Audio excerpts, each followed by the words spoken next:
Tani, mund t'jetë sekret shtetëror këtu në Kosovë, por nuk është sekret shtetëror për mua, që edhe presidenti i Kosovës është kërcënuar. Dhe këtë gjë nuk e dini, sepse nuk është thënë asnjëherë, po e them sot.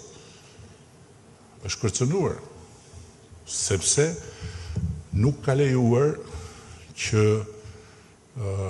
prokurorët të dhunonin zyrën e institucionit president Kosovës, se me demek do kërkonin edhe aty provat e krimeve kundër njerëzimit.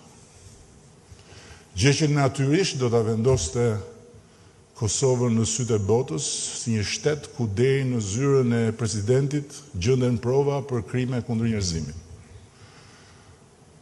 Dhe kërcënimi i presidentes ka zgjatur 2 vjet.